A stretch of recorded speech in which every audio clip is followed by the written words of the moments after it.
Hello hi నమస్తే welcome to MK media. నేను మీ మధు కళ్యాణ్. తెలంగాణ రాష్ట్రంలో కాంగ్రెస్ పార్టీ ప్రభుత్వాన్ని ఏర్పాటు చేసిన తర్వాత కావాలని కొందరు నాయకులు తెలంగాణ రాష్ట్రంలోని కొన్ని యూట్యూబ్ ఛానళ్లను ఎంకరేజ్ చేస్తూ ప్రభుత్వంపై నిత్యం ఏదో ఒక విషయంలో బురద జల్లే ప్రయత్నాలు చేస్తున్నారు.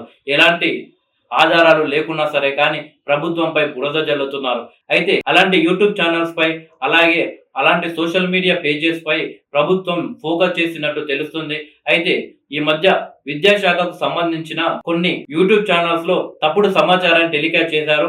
అయితే అలాంటి యూట్యూబ్ ఛానళ్లపై ప్రభుత్వం ఫోకస్ చేసినట్టు తెలుస్తుంది. అయితే సర్కార్ పై తప్పుడు ప్రచారాలు చేస్తున్న సోషల్ మీడియాను కట్టడి చేసేందుకు సీఎం రేవంత్ రెడ్డి గారు సిద్ధమైనట్లు వార్తలు వస్తున్నాయి. ఇందుకోసం లీగల్ ఎక్స్పర్ట్స్ తో చర్చించిన తర్వాత ప్రభుత్వం నిర్ణయం తీసుకునే అవకాశాలు కనిపిస్తున్నాయి. అయితే ఈ మధ్య ప్రభుత్వం తీసుకున్న కొన్ని నిర్ణయాలపై సోషల్ మీడియా వేదికగా ప్రతిపక్ష నాయకులు ఎంకరేజ్ చేసి వాళ్ళతో సోషల్ మీడియాలో తప్పుడు ప్రచారం చేయించినట్లు వర్గాలు ప్రభుత్వానికి రిపోర్ట్ ఇచ్చినట్లు వార్తలు వస్తున్నాయి. అయితే ఎలాంటి ఆధారాలు లేకుండా కేవలం పని కట్టుకొని మరి తెలంగాణ ప్రభుత్వంపై బురద జల్లే ప్రతిపక్ష నాయకులు చేస్తున్నట్లు ఆ రిపోర్ట్ లో ఉన్నట్టు తెలుస్తుంది.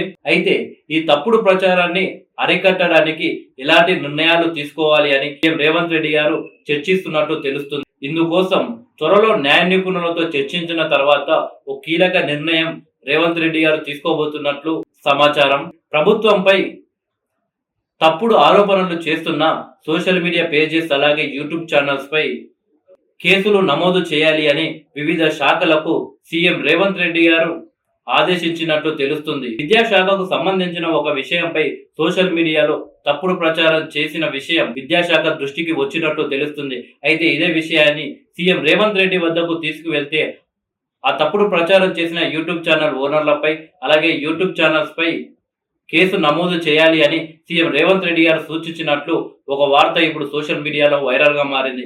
ఇప్పటికైనా ప్రభుత్వంపై ఎలాంటి ఆధారాలు లేకుండా బురద జల్లే ప్రయత్నాలు చేస్తున్న కొన్ని YouTube channels social media pages ఇప్పటికైనా నిర్వాహకులు పద్ధతి మార్చుకొని ఏమైనా ఆధారాలు ఉంటేనే ప్రభుత్వంపై స్పందిస్తే బాగుంటుంది అని కోరుకుంటున్నాను.